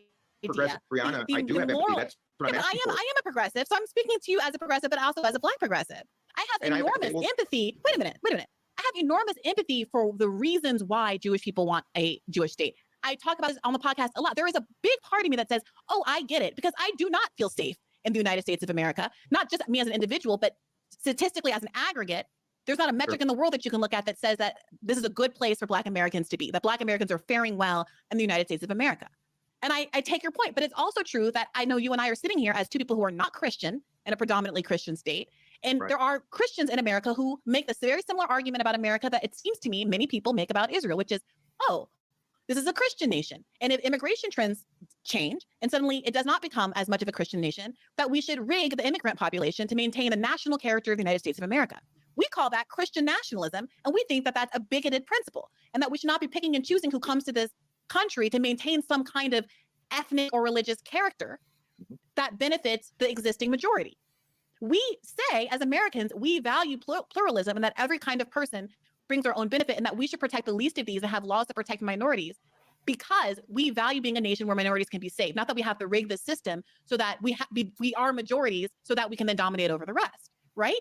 So it strikes me as much as I empathize. When you tell the story of Jewish ships full of Jewish people after the Holocaust being turned away, I've spoken at length on this podcast about how disgusted I was to discover that Otto Frank and Frank's father application was turned away and how close they came to be able to immigrate to America. I'm disgusted by it. But the question is, why should the actions of an anti-Semitic America and an anti-Semitic Europe be paid for by the people of Palestine who had absolutely nothing to do with the horrors of the Holocaust? Right. I mean, Brianna, first, let me strike at the heart of what you just said earlier, which is my empathy for Black America and the long tail of slavery that is so abhorrent and so visible and so obvious that I cannot believe we have not repaired that injustice. I want to honor that and acknowledge that. If anything, I'm telling you, I empathize with that. I was asking for mutual empathy, and I don't know if you just shared it with me, but I think you did. But you just asked a question of something that is just it's just so historically inaccurate. Israel has been attacked because it's a Jewish state for decades. Now, Netanyahu is a different story. I'm not going to support him. What's happening right now is abhorrent, and his policies are abhorrent. That's true. And you can imagine it's not an easy thing to say for someone like me. Didn't but even it answer is the question. old, and I'm being honest, and I understand. I cannot tolerate seeing this any longer. But Israel has been attacked since the day it was established by the free world after the Holocaust. It was attacked by its neighbors, and they survived. That's like saying that American settlers were attacked by Native Americans because they were white or because they were Christian. Oh boy, Brianna, holy moly, boy! I'm telling you, I got to tell you, I'm expressing empathy for Palestinians, for Muslims, for Black Americans. I'm not feeling what I'm surprised, to be honest with you, and I'm offended. What is surprising about this, Representative? I'm just surprised. White man victim mentality drives me insane. The Jewish people and the state of Israel, not Benjamin Netanyahu. What do you say, Dean Phillips, to the thousands and thousands of Jewish advocates for Palestinian rights who comprise organizations like If Not Now and Jewish Voice for Peace, and people like, frankly, Bernie Sanders, I think, could go a little farther. He still won't say the word ceasefire, but he was arguing in front of Congress to actually have us follow our own laws and limit aid based on the humanitarian actions of Israel. This is not a issue on which Jewish people are all on one side or the other. I had a Holocaust historian from Dartmouth on a couple of weeks ago talking about all of the different prongs of Zionism and how we have this revisionist history of what it means to be a Zionist, and how many Jewish thought leaders from Albert Einstein all the way down were highly critical of the Zionist project precisely because they saw it as replicating the harms that were done to Jews in Europe on a new population. And that never again was supposed to mean never again for anyone. We're not talking about a historical record where Jewish people just decided to immigrate to the land of Palestine and live alongside. There were Jews, Arab Jews, that lived in Palestine since time immemorial. That's not the question. In peace and prosperity. The question is whether or not a land grant from a colonial power like the UK can be given because of guilt, much well-earned guilt, frankly, over the anti-Semitism and the refusal to accept the victims and the survivors of the Holocaust, and to offload the issue onto another part of the world. And as I'm sure you're aware, there was a conversation about whether or not Israel should be located in Africa. But for various reasons, and I highly recommend people go back to listen to our episode with the Zionist historian of Zionism, it ended up being in Palestine. And so that is a kind of original sin that I see as very akin to where the Jewish people originate. I mean, that's the whole that thing. doesn't matter. That's fine. That's fine. That's the whole point. That's where the Jewish people originated. Doesn't matter. You cannot have. There are Ukrainian Jews and Russian Jews and Polish Jews and French Jews and British Jews and Jewish people who've been living in Europe for centuries and decades, centuries and centuries. And on the other hand, you have Palestinians who are 80 years old, who are clutching the keys to the houses that they grew up in. They're on the other side of the wall, who have been told that they cannot go home because my Jewish friend who's born in Philadelphia is to have a right of return, but they do not. Right. Like that is the injustice that we're talking about here. If we're talking about moral weight and what was deserved after the Holocaust, you have my utmost sympathy. You have my utmost empathy. But the question isn't what is owed. It is what is owed from whom. And why is it that Europe gets to offload its own responsibilities? If the Jewish state wasn't in Poland, I bet you a whole lot of people who have been chased out of their lands and put into concentration camps would have loved to feel safe in a land where they spoke the language and they had their own community and they had their own belongings and the like.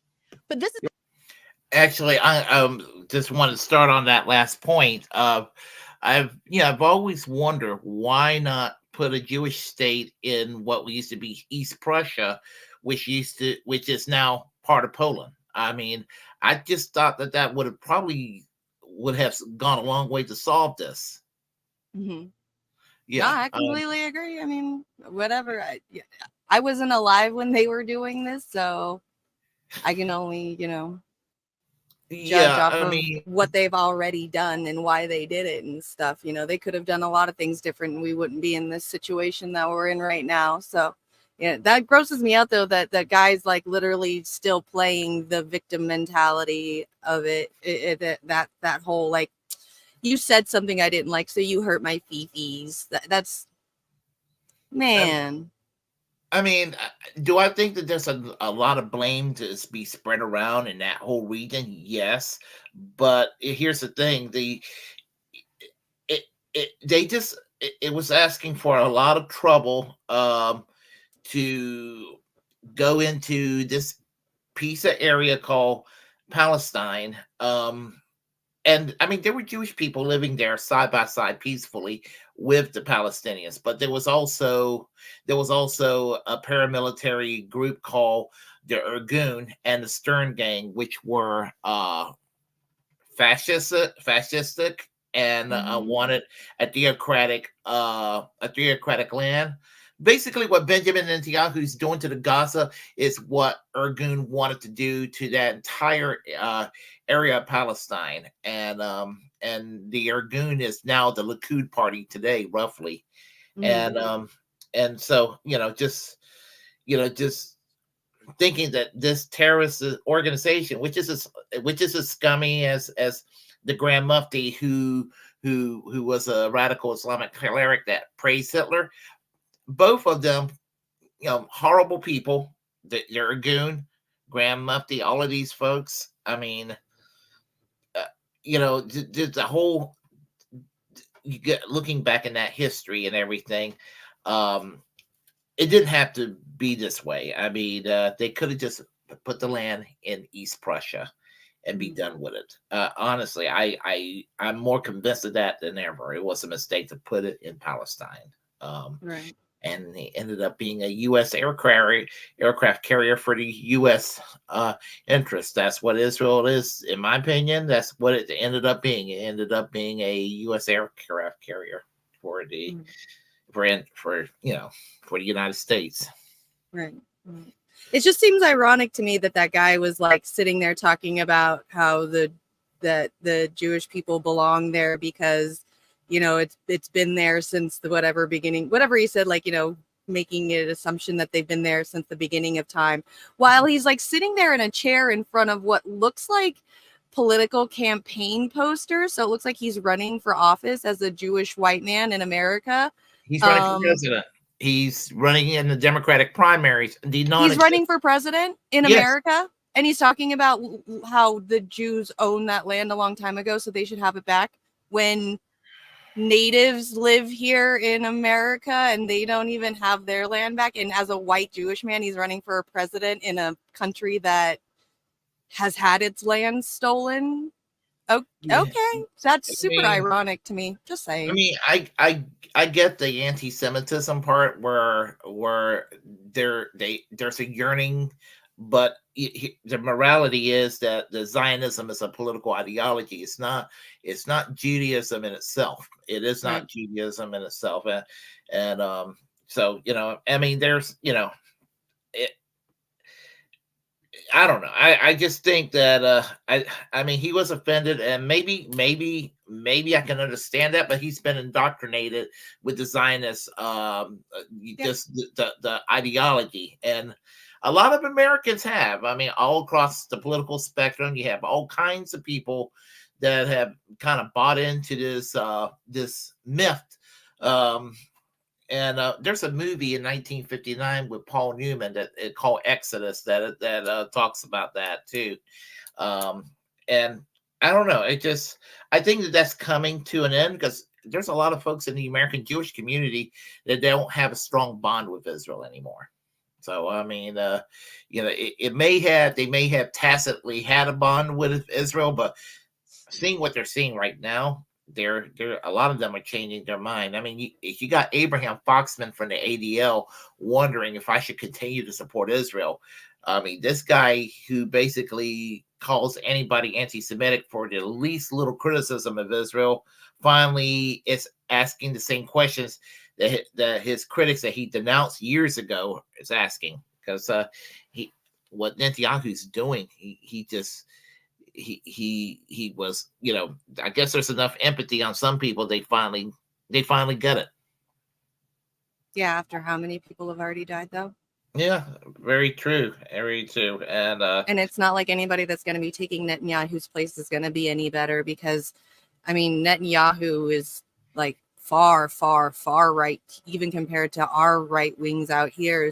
So yeah, their left wing, like, you know, left wing people are small, probably only a handful of people out there. So I don't think a replacement for Netanyahu is going to be any better for the Palestinians whatsoever. Well, I'm gonna tell you, when he had that super right wing majority government created last year, George Galloway, who's a strong critic of lifelong strong critic of Israel, said this, that the government went so far to the right that Benjamin Netanyahu, as much as he hates him, is actually seen as a moderate in the government, because there are people who are worse than he is in that government, people in his cabinet and people in the Knesset, and that, you know, groups like the Labor Party and Meretz are almost squeezed out of the political system. Political parties that had kind of an influence and kind of was a good cop in when they're governing, is that good cop, even the good cop has been kind of squeezed out. Mm-hmm. I agree. It has. Yeah, so He's right. Sad what's happened to, you know, and everything. And I predict, I'm probably getting in trouble for saying this, but I predict that Israel will probably cease to exist in about a decade. That's my prediction. Even as loathsome as Henry Kissinger was, he actually predicted that Israel will come to an end at one point. You know, I mean, you know, and he basically urged them to negotiate, settle this, because you don't, you're going to disappear as a country. He said that years ago. Mm-hmm. So, yeah. Well, I mean, yeah, you got like, I mean, we're funding them and giving them weapons and, you know, stuff like that. But Israel is super, super, super tiny compared to the entire Middle East. I mean, so, yeah. Stop clock gets the right time twice a day, as the saying goes. So, I guess we'll get started with the next story. Okay. I love this. Hillary heckled as a war criminal. So let me get started here, and we'll get started. At Columbia University on Friday, headlined by Hillary Clinton and the U.S. ambassador to the UN, Linda Thomas Greenfield, and the New York Times journalist Jeffrey Gettleman, author of the now widely discredited piece, which weaponized sexual violence to baselessly accuse Hamas of weaponizing sexual violence on October 7th. And the gray zone was among those, a small number of voices, along with Mondo Weiss and Electronic Intifada, which pointed out the glaring holes in Jeffrey Gettleman's piece. And that's since been newly confirmed by reports that people inside the New York Times were embarrassed by Jeffrey Gettleman's piece. And he's been forced to try to defend his reporting in a follow-up article, which was just him doubling down on his fraud, which we talked about in a recent stream. But none of these serious gaping holes in his so-called reporting have hurt his place among the establishment, which in fact continues to treat him as if he's a serious figure. And that's why he was welcomed on Friday at this event at Columbia. I think it's one of the reasons why he was welcomed. I also think Jeffrey Gettleman appeared at this event and as part of a possible plan long ago to kind of crown him as a journalistic star. That's obviously been shattered by the New York Times canceling its podcast that was supposed to take his reporting into a new audio-visual level and set the stage for another Pulitzer Prize. That was canceled under internal pressure because of our work. There's no doubt about that. Yeah. But it shows that Gettleman is part of a network, and it's not just a U.S. imperial foreign policy network. There's an Israeli component too. And he was networked into this story. But it didn't work out. The event backfired badly, as we had hoped. There were protests outside and protests inside. Hillary Clinton is a professor of international and public affairs at Columbia SIPA, in addition to her description of herself on her Twitter profile as a hair icon, mom, wife, grandma ×3, lawyer, advocate, fan of walks in the woods and standing up for our democracy. She was also installed into this position as a professor. Her class has been described in various reports based on student feedback as extremely boring and not very informative. And her performance here was not only poor, but it was one of the few instances in which Hillary Clinton was held accountable for the vast crimes she's presided over. And since, you know, in the past several months, she's been one of the most vocal cheerleaders of the Gaza genocide, using the hoax of Hamas mass rape in order to justify it. Here she is. That's my name. That's right. War criminals. The people of Libya, the people of Iraq, the people of Syria, the people of Yemen, the people of Palestine, as well as the people of America will never forget. Violating the university code of I'm asking you to leave. The delegates will now escort you out of the building. Thank you. Can you, sir? Sorry. Problem. The kind of hard work and the work that you will hear from the panelists today, I think By the way, solve the problem. Here's Jeffrey Gettleman sitting right in front with his like pirate vest on. The kind of hard work and the work that you will hear from the panelists today, I think it's important that we. Okay, all right, we're gonna stop. We're gonna stop a minute, and I don't. You know what? Why don't all of you just interrupt me so that you won't be interrupting our panelists, so that we don't have this kind of disruption when we have people who are real experts in this area. And so, I think it's important to focus on the event we're here. People are free to protest, but they are not free to disrupt events or classes, and that is going to be the standards that we follow here and going forward. You know, I want to show another angle of this exchange, because the people doing this are really brave. I mean, already on campus at Columbia, you're in an environment where you have students being attacked with chemical agents for speaking up for Palestine. You have an institution, if they're putting Hillary Clinton in that position, then obviously you can tell what the agenda is.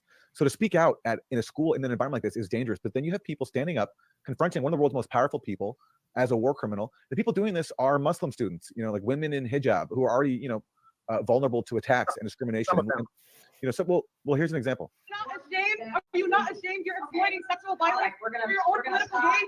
You're not fooling anyone. You've done this before. You've exploited and weaponized sexual violence in Libya to exploit sexual violence in Libya so that you can justify U.S. militarization and instability in Libya. You're doing that again to justify genocide in Gaza. You're doing that to justify genocide in Gaza. If you were truly enraged about sexual violence, you would be talking about the sexual violence in Palestine, the sexual violence that they endure by the IS Navy. Going to be the standards that we follow here and going forward. You're that you're no feminist, you're a white supremacist. And then going through her record of weaponizing sexual violence in places like Libya, spreading fake claims of Gaddafi distributing Viagra to justify destroying Libya, calling her out in such a clear way. I mean, it's not easy to do, and I really applaud the person who did that. Yeah, and that's why Bill Ackman wants to basically ban those students in their speech, getting in the way of this agenda, which has proceeded without much challenge for years. The only thing more delicious than that would have been Juanita Broderick interrupting her. I mean, if she's going to really take a stand against like sexual abuse, then Yeah, I don't see Juanita wading in on the Hamas sexual violence claims, but because she's a pretty committed right winger. Yeah. But she did have her experience with Bill Clinton, and she's been speaking out about it and calling out Hillary Clinton for her hypocrisy. And then also there was the interruption of Linda Thomas Greenfield. Yeah. And unlike Hillary Clinton, UN Ambassador Linda Thomas Greenfield actually seemed to be bothered by being called out for her role in the genocide, because she, of course, in her position, has vetoed measures calling for a ceasefire and has pushed the fabricated claims about UNRWA, the UN Agency for Palestinian Refugees. So Linda Thomas Greenfield was also there and got called out. And should we play that clip? Yeah, I thought you had it up. I got it here. Yeah. Well, she got shut down completely. I mean, they basically had to cancel they had to. This is it. I don't know why there's no button. Ask the delegates to now please escort you out. You are interrupting an academic event, and this is in contrast to the university regulations about time, place, and manner. You are now going to be escorted out. Okay. Okay.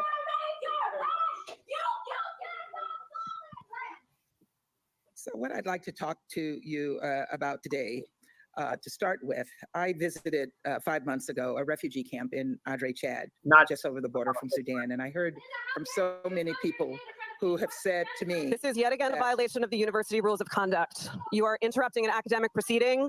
It is time for you to exit the space.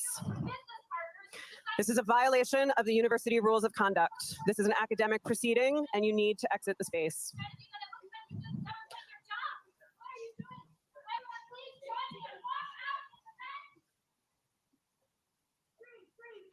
She's saying walk out of the event. I mean,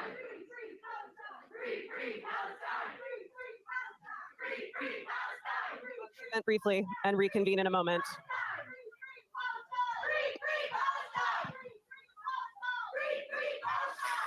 We embrace freedom of expression at Columbia University. This is a violation of the university rules of conduct as it's a disruption of an academic proceeding. Thank you for making your way out of the event space.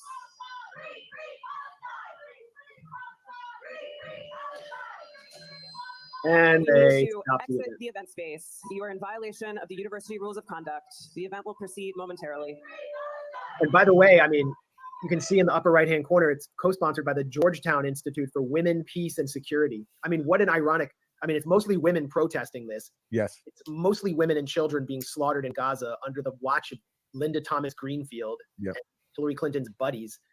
And peace. I mean, that's just so ironic. So they shut it down. They shut that event down. Huge props to those protesters, a diverse group of protesters. And to those outside, yeah, I really, really appreciate the protesters outside. And, you know, I'm proud to take our share of credit. This is a photo taken by our colleague, Jeremy Lafredo, outside the event. And people are taking inspiration from the factual investigative reporting we've been doing about October 7th and its aftermath.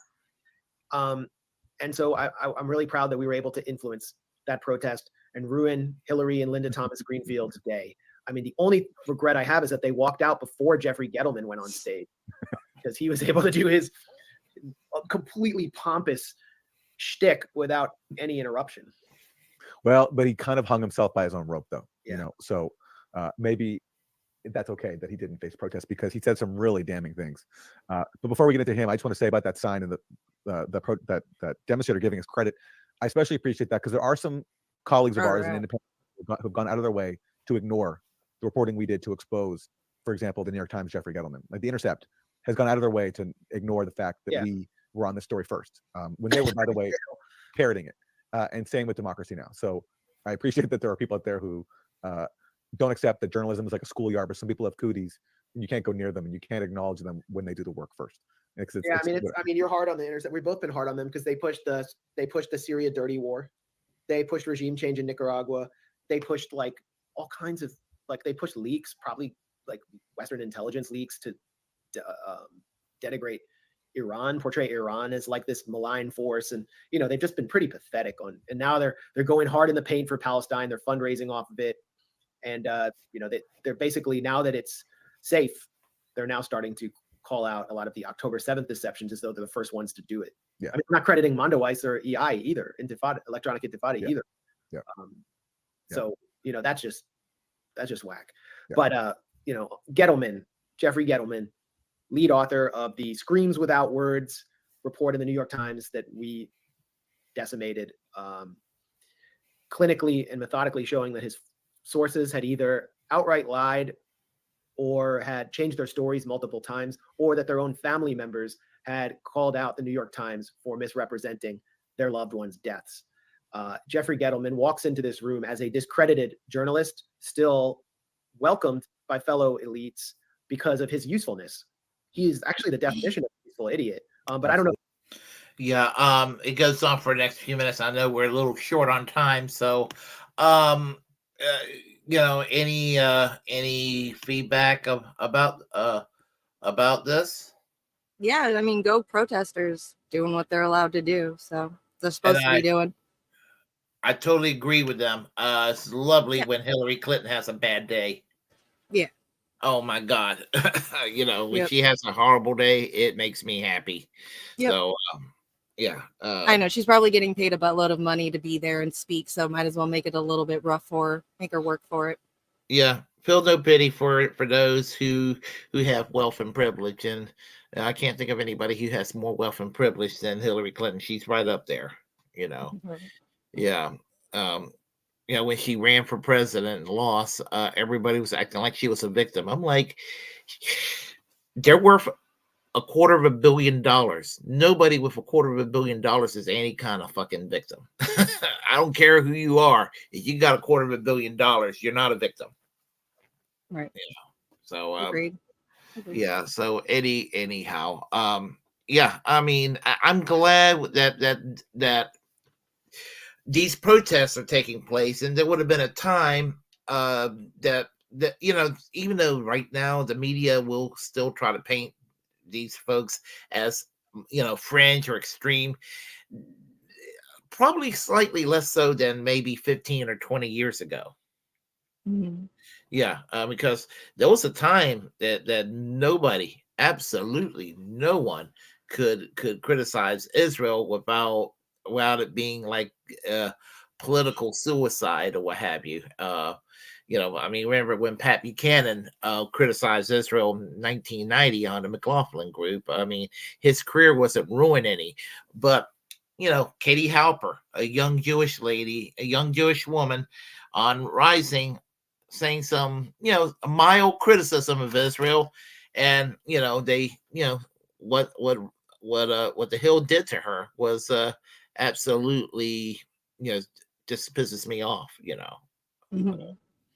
Yeah. It's just not hitting like it used to. That's why. It Yeah. just doesn't have that same impact. Yeah. And anyway, I'm just,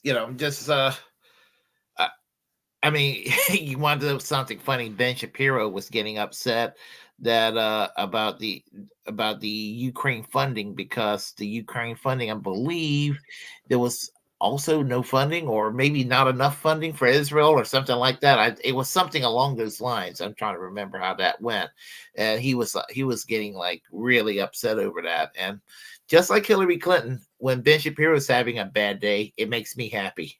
So. Good to know. Yeah.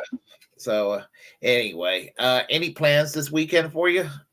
Is there Tomorrow night I'm doing the secret show with Warren, so we'll be doing that tomorrow. I don't know if it's gonna be at midnight Eastern anymore now that he's on Chicago time. So yeah, I'm not sure what time we're gonna be doing it at. Yeah, Scary. yeah, I thought about that.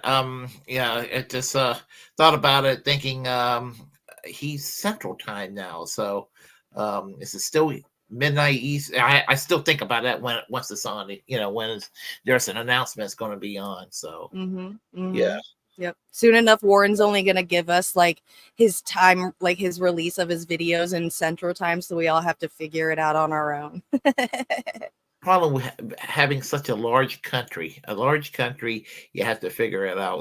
Like when time I zone. advertise Braggland, so I make sure everybody knows 2 o'clock Pacific Standard Time, 5 o'clock Eastern Standard Time, and Yep. Everybody forgets about the Central. They're like, yeah, it's like the middle child. Just completely forget about him.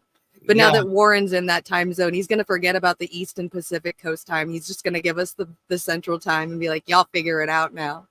Fuck all of you. Yeah, sometimes you have to figure it out. When I set up interviews with people from across the country, I have to figure out the time zone and do a little quick math in my head. It's like, show up at this time, and same thing when I interview people from across the pond. So interviewing two people from across the pond, I have to really, really rack my brains out about the time zone to make sure that we were, in sync. Yep. The little Google search, it's taken care of. So, anyhow, Okay, so he says it's midnight Eastern, so it's still gonna be the same time, which is good. okay. Well, let's see. I choked on my own spit there for a second. Sorry about that. Oh, that's all right. All right. Well, I should be streaming on and off throughout the week. I'm going to try to do a kind of like a schedule eventually, so I don't get everybody by surprise. So it's something I have to work on. So yeah.